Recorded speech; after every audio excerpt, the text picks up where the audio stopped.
essa questão da mensagem do Evangelho,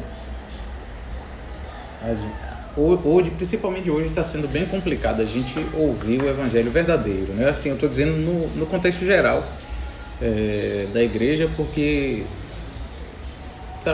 você liga em programas evangélicos aí, de modo geral, você vai ver gente falando de tudo quanto é coisa, né?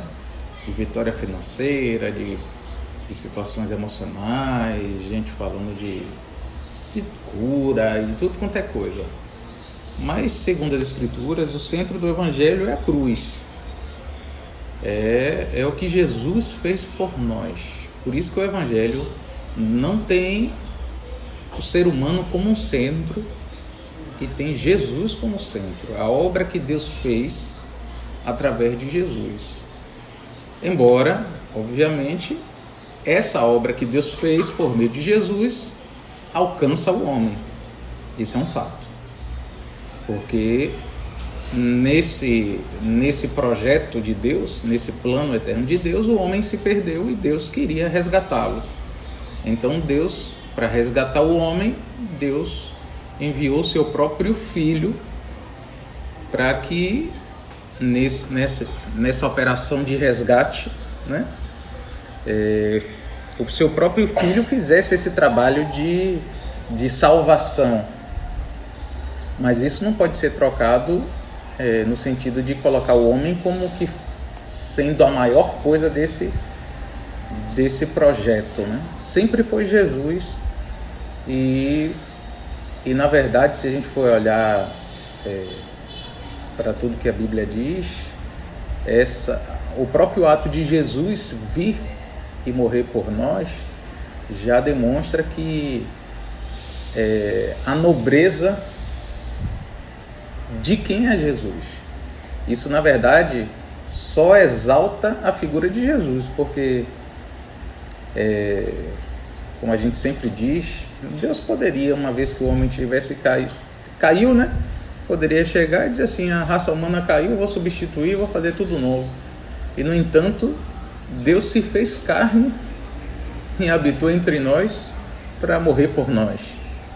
Então, isso exalta muito mais a Deus e demonstra muito mais o coração de amor de um Deus que não queria perder alguém que queria ter por filho, né? Que é cada um de nós. Então, embora o amor de Deus seja muito grande, no sentido aliás, embora nós sejamos muito amados, e isso chama atenção para o homem, mas muito maior é o amor de Deus. Então, o centro do Evangelho sempre foi Jesus e a obra de Jesus na cruz. E a gente, eu acho que de maneira geral, e até eu entendo, a gente enfatiza muito a questão da salvação, porque é uma questão importante para todos nós, porque Jesus veio para nos salvar. Então Jesus veio, entregou sua vida e pagou pelos nossos pecados. Ponto. Deus enviou seu Filho ao mundo para que todo aquele que nele crê não pereça, mas tenha vida eterna. Você creu no que Jesus fez por você na cruz, você recebeu o perdão dos seus pecados. Que bênção! Só que o grande problema que às vezes a gente percebe na compreensão de salvação que muita gente tem, é que a ideia de salvação que muita gente tem é restrita a perdão de pecados. E isso é o que a gente precisa trabalhar. Porque quando a Bíblia fala de salvação, ela não fala de uma salvação que é estancada no momento do perdão de pecados. Ou seja, você não é salvo da condenação eterna naquele momento que você se converte e acabou. Não, existe um processo que continua. Por isso que o apóstolo Paulo disse que você tem que desenvolver a vossa salvação com temor e tremor. Por quê? Você foi perdoado dos seus pecados? Foi. Mas você veio de uma vida em que você, antes de Cristo, você estava somente conduzido por uma natureza pecaminosa.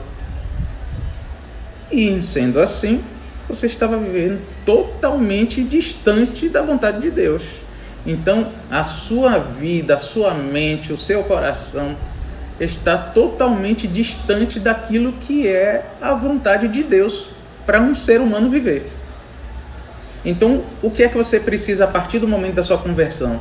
Adequar o seu jeito de viver, não só práticas externas, mas sua própria mente e coração a um estilo de vida que é o da vontade de Deus. Como é que a gente tem esse modelo para a gente se guiar? É o modelo de vida que Jesus viveu aqui na Terra. Por isso que é tão importante a gente conhecer Jesus. Porque só a gente vendo o coração de Jesus, como Jesus pensava, como Jesus sentia as coisas, como Jesus se conduzia em cada situação, que a gente tem um parâmetro para saber qual a vontade de Deus para a gente se conduzir em cada coisa. Esse processo que a gente vai se adequando, mente, coração e prática propriamente dita, externa, se chama santificação. Isso é santificação. Detalhe, esse processo de santificação é uma salvação que continua se operando na nossa vida. Só que é uma salvação do nosso modo de proceder antigo. Isso é um desenvolver da nossa salvação. Porque você foi salvo da condenação eterna, mas agora você está sendo salvo da sua vã maneira de viver. Agora você está sendo transformado dia após dia à imagem e semelhança do Senhor. Isso vai chegar até um ponto, porque você, nesse processo, vai vivendo períodos de luta o tempo todo, porque você tem em você a nova natureza que você recebeu quando se converteu, a natureza de Deus, divina, que é o que a gente chama de a vida de Cristo dentro de nós, mas você ainda continua com a natureza pecaminosa, então há uma luta dentro de você. Esse processo vai acontecendo, você vai prevalecendo, às vezes cede um pouquinho, às vezes vai para frente, dá 2 passos para frente, 1 para trás, aquela luta, até o dia que Jesus vier. Se você estiver vivo, você vai ser arrebatado. Se você estiver morto, você vai ser ressuscitado com um novo corpo, que aí vai se completar a salvação. Isso se chama de redenção, que você vai ter o corpo glorificado, e aí esse processo de salvação vai ser encerrado, onde todos nós vamos estar plenamente salvos. Por quê? Porque aí não vai ter chance mais de ninguém nunca mais pecar. Viveremos com o Senhor para sempre. Pronto. No que diz respeito ao capítulo 9, do que fala desse processo de santificação, como é que a gente faz para se aperfeiçoar, para se santificar? Normalmente é mais simples a gente crer para o perdão de pecados. Eu confesso que é mais simples, porque é só a gente normalmente ouvir a mensagem: ó, Jesus morreu por você, e a gente crê nisso e a gente se considera perdoado. É basicamente assim. A gente recebe a mensagem, a gente acredita nisso e se considera perdoado. Porém, às vezes falta um entendimento do que acontece no momento de quando a gente se converte, de quando a gente é unido a Cristo. E esse é o ponto que eu enfatizo no capítulo 9, com base em Romanos 6. Porque o que o apóstolo Paulo diz? Quando o apóstolo Paulo diz assim, viveremos no pecado para que a graça de Deus abunde, ele vai dizer, de maneira nenhuma. Como viveremos no pecado? Nós que já morremos para o pecado. Ou não sabeis que todos aqueles que foram batizados em Cristo morreram na sua morte? O que o apóstolo Paulo está dizendo? Ele está dizendo o seguinte: que se você creu no Senhor Jesus para a sua salvação, naquilo que Jesus fez na cruz, e você se batizou com essa fé, naquele momento do batismo houve um milagre. Você morreu. Em que sentido você morreu? A escravidão que existia em relação ao pecado que você vivia antes de se converter acabou. Como assim? É no sentido de que antes você era escravo do pecado, ou seja, antes você não conseguia parar de viver uma vida de pecado. Agora você tem a opção de nunca mais viver pecando. Vou tentar falar de outra forma para tentar melhorar a fala. A partir daquele momento que você morreu para o pecado, isso quer dizer o seguinte, que você agora você vai ter a opção. Você pode pecar, como você pode não pecar. Antes, você não tinha essa opção, porque você era escravo. Agora, você tem a opção. Você pode ou não pode. Por isso, todo cristão que nasceu de novo pode viver uma vida de santidade. Não existe o cristão que nasceu de novo, de verdade, que foi unido a Cristo, que possa se justificar dizendo, mas eu não consigo, mas eu não dá para mim, mas eu não tenho força. Ele pode não ter entendido direito o que aconteceu e ele precisa ser instruído melhor para que ele arrume a mente dele e tenha uma fé direcionada. Ele pode precisar ser fortalecido nas suas convicções, mas ele justificar como se fosse uma verdade de que ele não tem força, porque ele não consegue, porque ele não dá para ele conseguir superar o pecado, isso, se ele diz isso, ele na verdade ele está dizendo que a palavra de Deus é mentirosa. Então, a obra de Jesus na cruz providenciou isso. Se ele se uniu a Jesus, houve uma libertação do poder do pecado. Agora, o que é que ele precisa fazer? Primeiro, se ele se batizou, ele já foi liberto disso. Pronto. Então, ele morreu. Segunda coisa, o que é que ele precisa fazer? Se considerar como morto. Quais são os 3 verbos que foram colocados aí? Saber, considerar e oferecer. Pronto. Ele primeiro precisa saber. Então ele soube que na união dele com Cristo, o corpo do pecado foi desfeito. Beleza. Segundo, ele precisa se considerar como morto.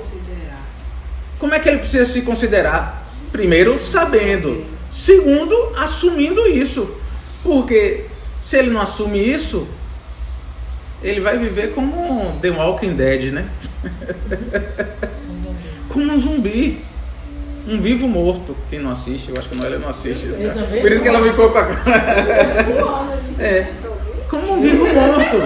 Um vivo morto. Ele tem que assumir. E o assumir é ele botar na cabeça de uma vez por toda, por fé, de que ele morreu mesmo. Mesmo que as inclinações dele, mesmo que o sentimento dele diga diferente, ele não vai aceitar que se a inclinação dele, se a carne dele, se a mente dele diga diferente disso, ele não vai aceitar. Ele vai dizer, não, a palavra de Deus diz que eu estou morto, eu vou superar isso aqui. Ele não vai aceitar, porque ele se considera como morto, como a palavra de Deus diz. Pronto. Terceiro verbo, ele tem que se oferecer. Se oferecer de que forma? O texto diz. O texto diz que Se antes você apresentava o seu corpo como instrumento do pecado, agora você tem que se apresentar o seu corpo como instrumento de justiça.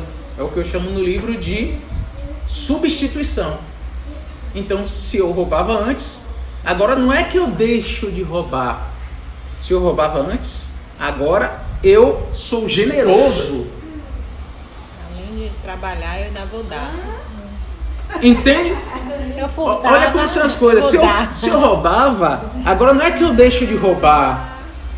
você vai Agora deixar eu de vou roubar, ser ainda vai... generoso. Porque olha o que Jesus disse. Jesus disse assim, ó. Quando te baterem na tua face, Jesus não disse assim, fique calado não. Jesus disse, ó, dê a outra. É forte. Então, se eu mentia, o apóstolo Paulo diz em Efésios 4, diga a verdade ao próximo. Por quê? Porque aí você deixa de apresentar os seus membros ao pecado e apresenta como instrumento de justiça. O que é que você está fazendo? Você está condicionando a sua prática, que antes era uma prática pecaminosa, para uma prática de justiça. Você vai se habituando a fazer aquilo que Jesus fazia, ou seja, você vai se santificando. Como é que você vai fazendo isso a princípio? É fácil? Não. É por isso que você nega-se a si mesmo. Só que com o tempo, isso que a princípio é difícil vai se tornando cada vez mais natural, a ponto de, em determinado momento, isso vai estar fluindo de tal forma que a vida de Deus vai estar dentro de você, fluindo com maior naturalidade. Muita gente se engana porque faz assim, mas eu estou sem vontade, então não vou fazer, porque esse negócio só presta se for de coração. Não sabendo que o nosso coração, ele é um problema sério. Se depender da vontade dele, ele não vai para lugar nenhum, só vai porque não presta, porque ele é enganoso. Então a gente tem que condicionar ele ao impulso do Espírito. E o impulso do Espírito não é aquela coisinha assim, de a gente ficar com aquela vontade, não. O impulso do Espírito é a direção que o Espírito Santo nos dá clara. Ó, a vontade de Jesus é essa aqui. E aí a gente bota ele na tora para ir para aquele caminho. Até que você vai começar a perceber que o seu coração vai começar... Aquele irmãozinho que você olhava e que era meio chatinho, daqui a pouco você começa a se compadecer daquele irmão. Você começa a olhar de... rapaz, realmente... Eu tenho certeza que alguém aqui já viveu uma experiência assim, de uma pessoa que você tinha até uma antipatia, uma coisa, daqui a pouco você começa... rapaz, até que eu... Pensando bem, até que aquela pessoa... E daqui a pouco você vai sendo transformado dia por dia. O problema é que a gente, às vezes... só pratica isso numa área ou outra. A gente tem que praticar isso em todas as áreas, até Jesus voltar. E aí a gente vai ser transformado de glória em glória, a perfeita imagem do Senhor. E quando eu errar? Simples. Nosso pecado já não foi pago na cruz? Senhor, tenha misericórdia, me perdoa aqui, estou no processo, me ajuda aqui, e vamos seguir adiante, até o dia que Jesus voltar. Não precisa ficar se lamentando como se tudo tivesse acabado, não, porque Jesus já pagou nosso pecado na cruz. Peço perdão, me arrependo, sou filho de Deus, vou continuar, estou com a cabeça na direção do alvo e seguimos adiante.